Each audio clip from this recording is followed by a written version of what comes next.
Friends. Okay, we are recording. Sorry. Welcome, neighbors and friends. Thank you for joining us. Reverend Linda, of course, is still on sabbatical.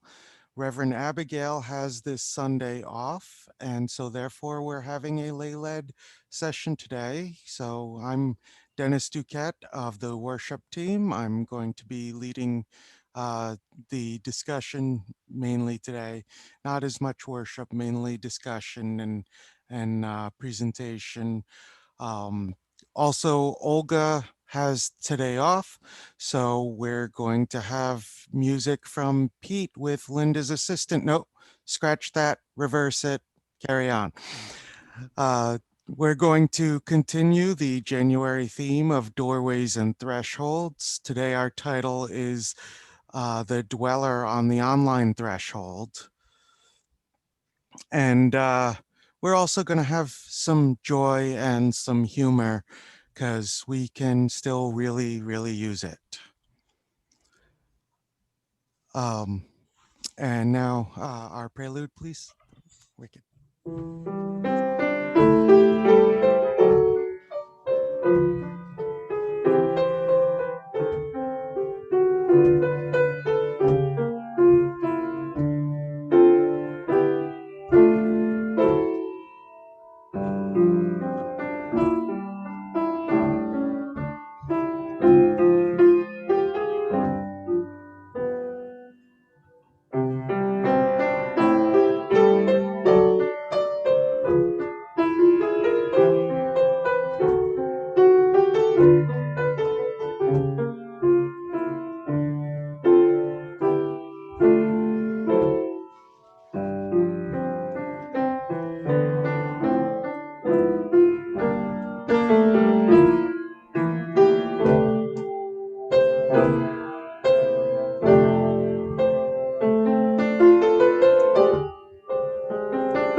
Thank you.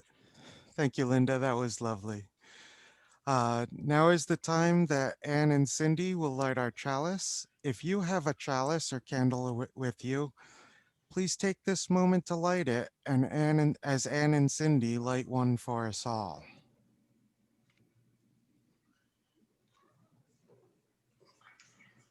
I'm a dweller on the threshold, and I'm waiting at the door.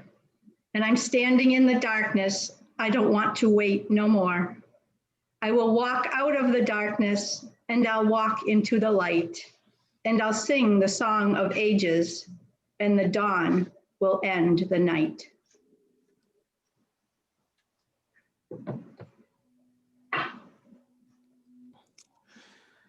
Many stories include a dweller on the threshold.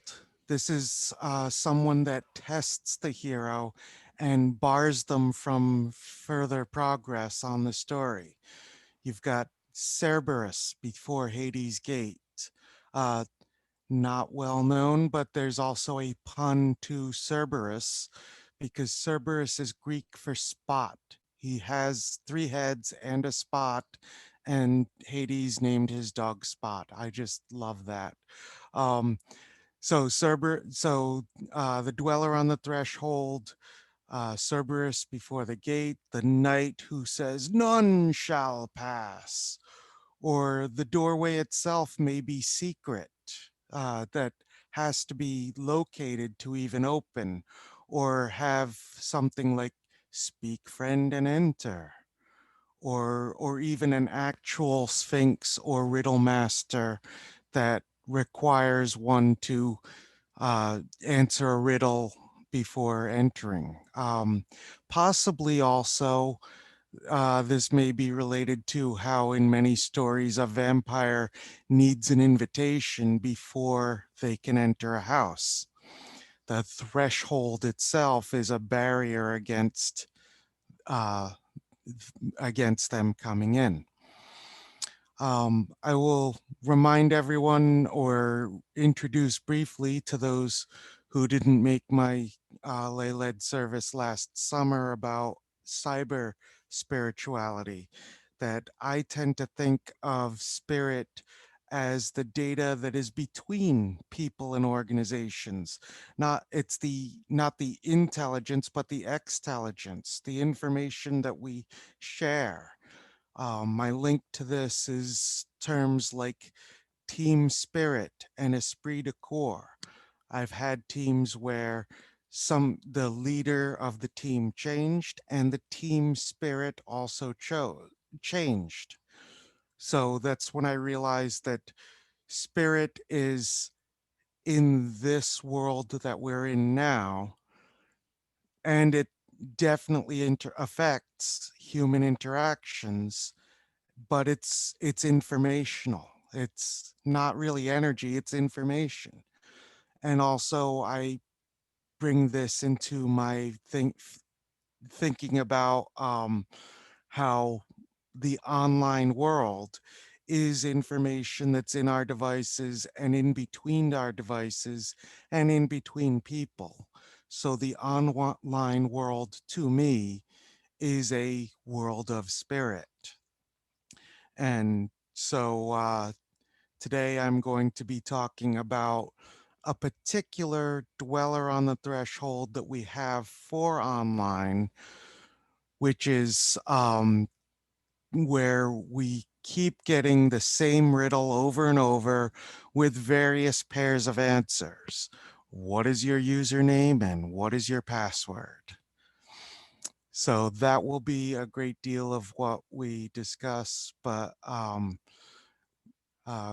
we're going to continue the discussion after our anthem, In Between, Amy Carol Webb.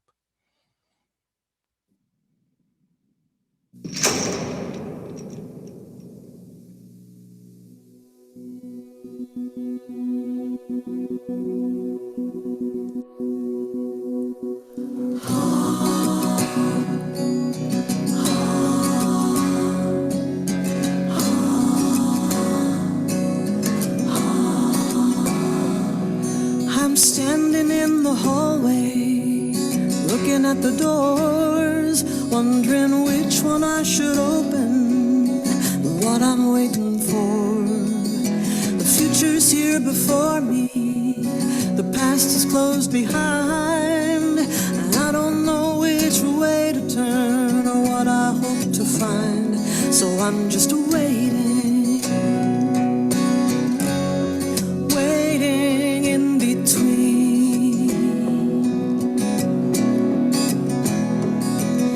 Standing at the window, staring at the sky, watching the horizon, wondering which way I should fly. How do the winter birds know where to go and when it's time? When I can't hear my own heartbeat for the noise inside my mind while I'm waiting.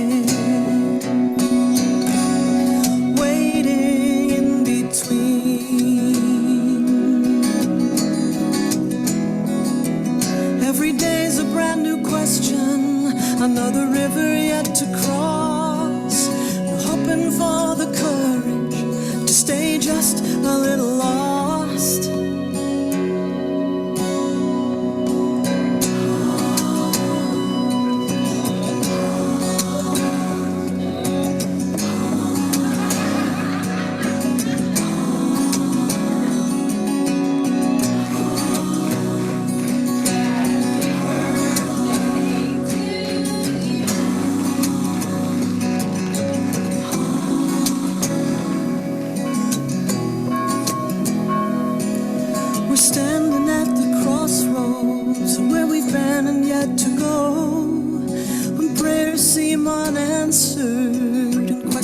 hover low.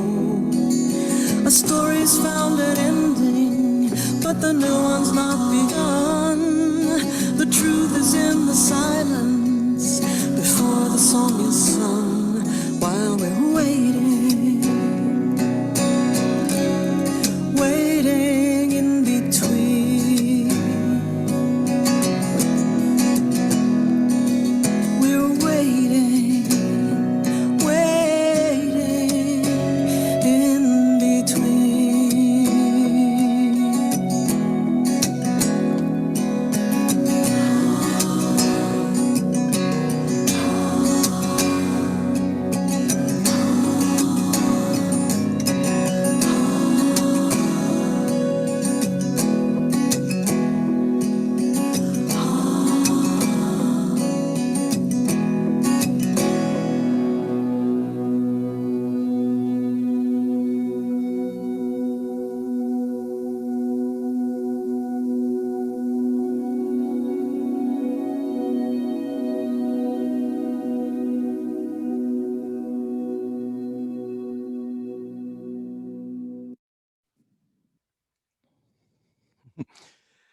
Thank you, Linda Clark, for suggesting that video for our anthem, because that was just beautiful. One thing I had wanted to mention in the welcome and thinking about the online world is we're all muted, but I wanted to remind everyone, please mute also your phones and set those aside so they're not disturbing us in this time. Uh, Doing it live, so sometimes we think of these things out of order. So for online thresholds, we do enter our usernames and passwords. Fortunately, usernames we've got down pretty well now as a culture. It's the thing that you want other people on the site to call you. It's usually uh, your your first name and last name, or first, middle, and middle initial and last, or something that is relevant to the site. Passwords are a lot tougher, and we're going to have a lot to say today about passwords. We're not going to talk a great deal about usernames. Also, anyone who has thoroughly studied cybersecurity or uh, online threats. We're not going to worry about hash tables and worry about how websites secure their lists of passwords and all of that. We're just going to think about what we as computer users need to do for passwords that keep us safe, that are memorable, and that are tough for hackers to get a hold of. And it's just focused on what we can do for ourselves. We'll be discussing that a little more a little later, but now Deborah is going to bring us our story for all ages. Hi. So I wonder if any of you use passwords to enter sites online. It is more of a rhetorical question because I expect that you all do. And people have been using passwords for hundreds, if not thousands of years. And sometimes they do good things for us, and sometimes we get in trouble with them. So this is a very old story about a secret password that I've adapted this morning from the original Ali Baba and the 40 Thieves. Once there were two Persian brothers, Ali Baba and Qasim. Qasim was married to a rich wife, while Ali Baba had to work hard to support himself and his family. One day, Ali Baba was out cutting firewood in the forest, and he caught sight of an approaching band of 40 thieves. They had bags overflowing with treasure. Frightened, Ali Baba hid and watched as the captain of the thieves opened a magical door in a boulder by saying the words, if anyone knows them, just go ahead and say them out loud, "Open sesame." The band of thieves entered and the door closed behind them. Ali Baba waited in hiding until the thieves came back out of the cave and disappeared into the woods. He stepped in front of the boulder and said the words that he had heard. Ready? "Open sesame." And the door opened. Inside the cave, he found it was packed wall to ceiling with treasure. He collected as much gold as his mules could carry and brought it back home to his wife. It was enough wealth to last a lifetime. Now, Ali Baba's wife was never one who could keep a secret, and soon she told Kasim's wife about the cave and its treasure, and Kasim found out and insists that Ali Baba tell him where the treasure cave is and the secret password.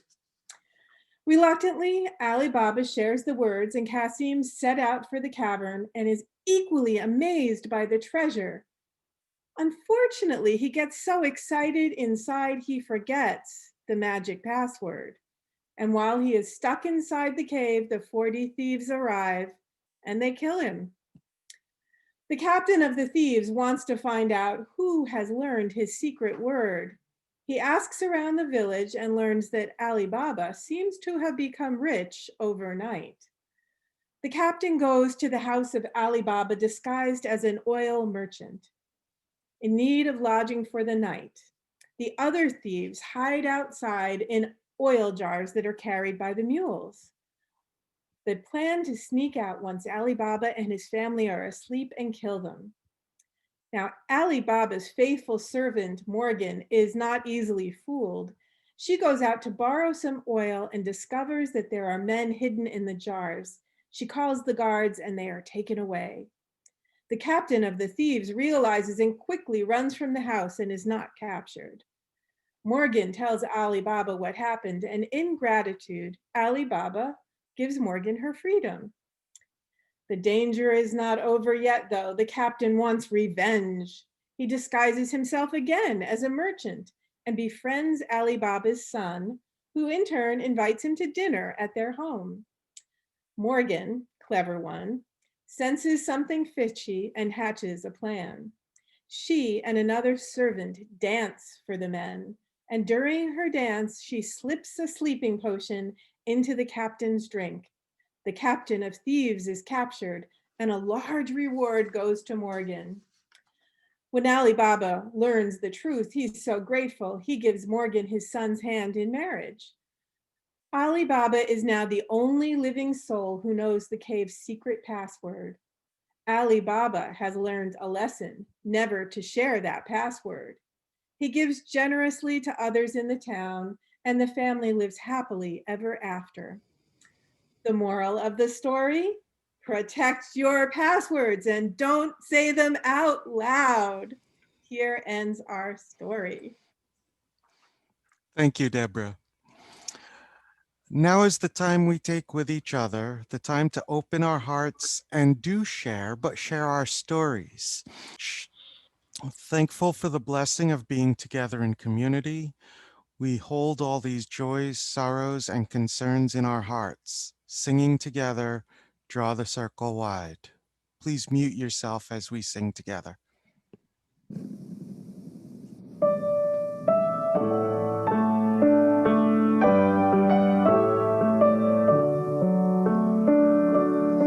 Draw the circle wide. Draw the circle, draw the circle wide.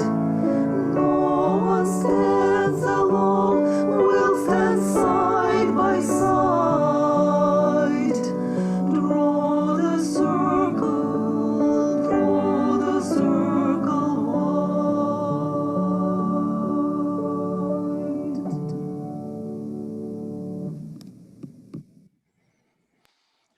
Thank you.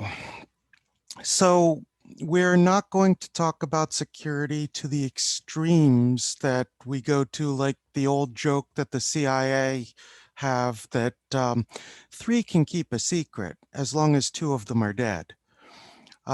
We do have we're just going to talk about the security for everyday users of computers. I'm putting a typical password that we've been trained through into the chat. It's the typical sort of password that we've grown over the last 20, 30 years of security.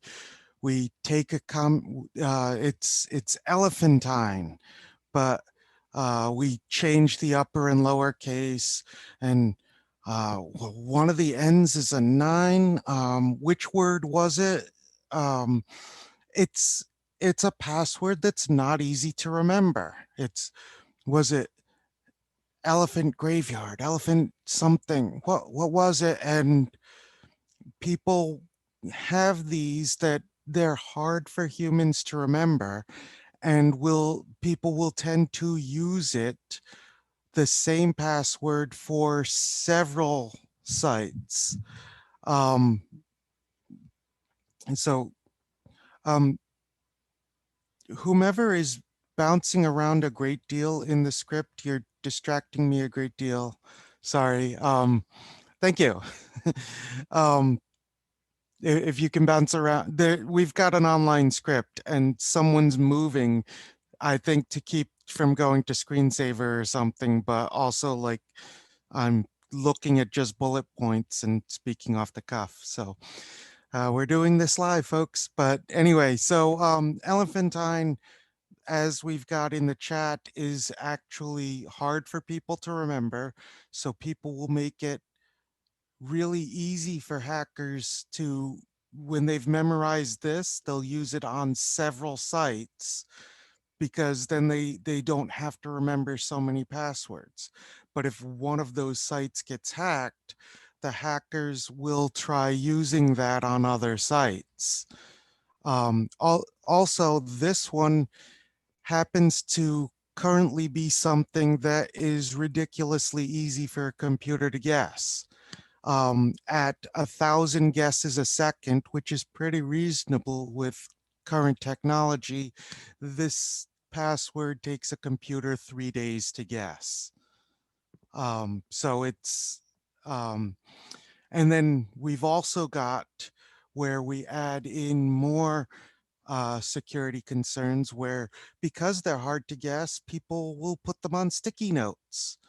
And frequently you've got your sticky note with both the username and the password on the same sticky note. And some people are clever and they'll hide the sticky notes in the second easiest place to guess, near the computer.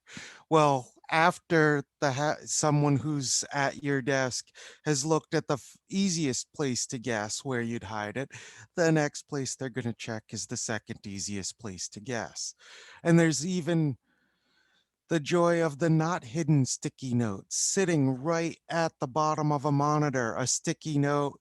There was an interview, this was before the pandemic, but I remember seeing a local news interview where it was something about astronomy, and they were talking to one of the astronomers at the big radio telescope, and behind the speaker is a computer with the monitor and a sticky note under the monitor with the username and password on national television. Just beautiful, beautiful opportunity for hackers there. So we've trained ourselves to make passwords that are really hard to remember and actually easy for computers to guess. What we do to make passwords, um, we can do the opposite. We can make passwords that are actually easier to remember and harder for computers to guess. The longer the password is, the tougher it is to guess. If you've got, say, 4 common English words just randomly chosen, that's going, and if at 1,000 guesses a second, a computer is going to take for that on the order of thousands of years to guess 4 common random words. So you want to have ones that you will remember, and um, which means longer. We'll get to more about that in a little bit. We're now going to have Linda playing for us hymn, our hymn, which is hymn number 361, Enter, Rejoice, and Come In.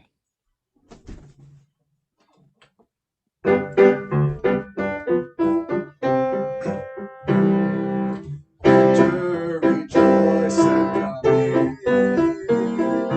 Enter, rejoice, and come in. Today will be a joyful day. Enter, rejoice, and come in. Open your ears to the song. Open your ears to the song. Today will be a joyful day. Enter, rejoice, and come in. Open your hearts, everyone. Open your hearts, everyone.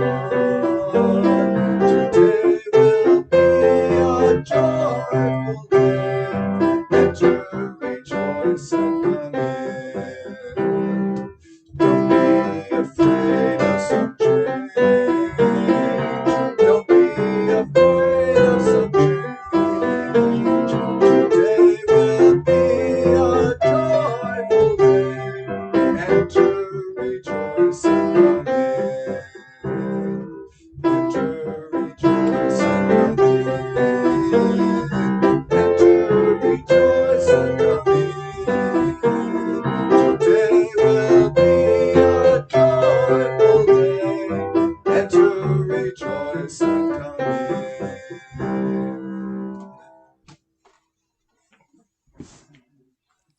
Thank you, Linda and Pete. That was lovely. So, oh, sorry about that. So, we want long passwords that are easy to remember and hard to guess as we pass over our online thresholds. And we want a different one for each site. Fortunately, when they are easy to remember, it's easy to have a unique password for every site. Also, I'm going to mention that Elephantine in the chat before and all the examples I'm using as I talk are not actual examples of passwords I've actually used.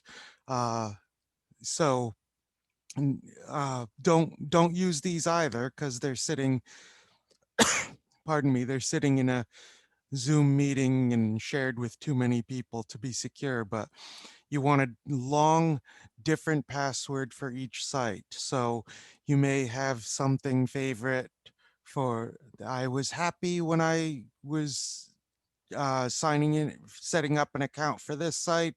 And so I made my password, 'twas Brillig and the Slithy Toves. Or, or you may, my Windows password to log into my machine, you can set in a long pin for logging in. I'm not doing that, use my face or whatever, because um, we're masking now and everything. I don't want to have all those concerns. I like having a nice long joke. You type something long, it's easy to keep typing. You always type it the same way. Something like, corn farmers, this can be a typed in password. Corn farmers prefer to sell to pirates because those guys will pay a buccaneer. Or you can have, or you can have a password that a horse goes into a bar and the bartender says, "Are you coming in and having a drink?" And the bartender starts, and the horse starts replying, "I don't think." And then poof, instantly disappears. And I could have let everyone know that this was going to be a joke about Rene Descartes' famous "I think, therefore I am," but that would have been putting Descartes before the horse. Or you might have specific phrases that are popular quotes that you love, that somehow relate to the site. Like someone may be going and setting a password for their Amazon account. And so their favorite Amazon is Xena. warrior princess. And so their password is her famous quote, "I'm pregnant, not brain damaged." Um, or if you've got a site with your bridal registry, so you go ahead and you make a specific quote, specific long password for that bridal site. Something like, "You keep using that word. I do not think it means what you think it means." Or with Facebook, you're like, okay, it's Facebook. I'm thinking of the movie Book of Life. And I love the scene where she says, "You two are acting like fools." And I'm going to capitalize every word, put an exclamation point at the end, and just quote it. Some sites still require you to add punctuation or add numerals if you're required to. So go ahead and say 6 is afraid of 7 because 7, 8, 9. And the way you tell that joke in writing in your password, you can remember which of those you make numerals or make them all numerals. Put the punctuation if you need to, or a different joke with different numerals. Knock, knock. Who's there? Toulouse-Lautrec. Toulouse-Lautrec who? Toulouse-Lautrec. The train can't get through. And you could put the 2 in Toulouse for putting in your password there. Um, if uh, there was something else I wanted to think of there and I didn't put it in my notes. Um, the numerals and punctuation. There are also websites that require you to not use a word that's in the dictionary. It's bizarre, but that's a thing they do. So you can practice for yourself this long password, this long phrase, and leave out all the vowels. You won't have any word from an English dictionary. You'll still have a long phrase that you can remember, and it's difficult for computers to guess. Also, thank you, Jeff, for mentioning in our sharing joys and concerns that yes, a password manager is a great idea. There are many of them. I'm going to speak of the one I use, which is called LastPass. Full disclosure, this is from the company Log Me In, which is in Boston and a company I worked for between a year and 2 years. Um, they you I've got passwords and secure notes in there, things that I want to remember sit in a note that I can access with my phone, wherever, with my phone, with the LastPass app, with my computer. I have to type in, I've got a long phrase I type in to get into LastPass. Don't forget your password to your password manager.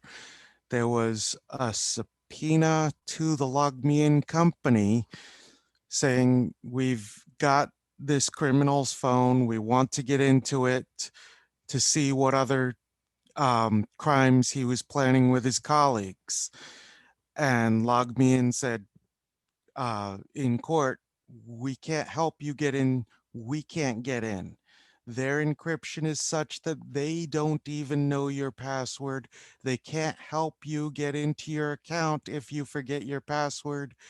Um, I am the only one who knows my password for LastPass, except that I do have a secure note for when I make my last pass on and someone needs to go and close out my accounts, and please, please delete my browser history." But that's just a little joke. But um, when I do make my last pass, someone needs to go and close my accounts. And so family do know how to get that note for "This is how to get in and close Dennis's accounts." So I hope we've had fun talking about these. Hope we've learned some things about password security. You're going to do a lot of choosing your own passwords. Hopefully you've all already got a lot of long passwords that are easy for you to remember, so you don't have to have sticky notes or anything like that. You can have them secure in a password manager. And other than that, not have them anywhere else. And we're going to enjoy being safe online. We're going to, and hopefully we've had some fun with my jokes. I saw some head shaking, some eye covering, but um, humor also does help us remember the things that we've been doing. So the jokes are memorable, and the worse the jokes, the more memorable they can be, at least in my experience. Your mileage may vary. We're now going to enjoy our postlude. I'm sorry I didn't have a good transition for this in the script there, Pam, but our postlude, sing a song.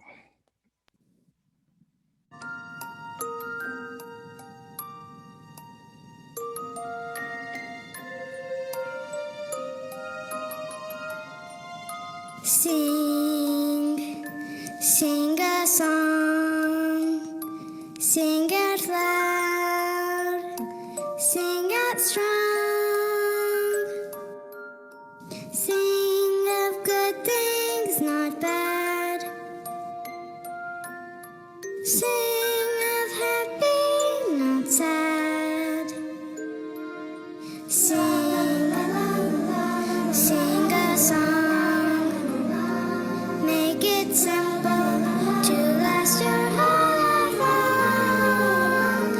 Don't worry if it's not good enough for anyone else to hear. Sing, sing a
I cannot get enough of that video. I love listening to it frequently.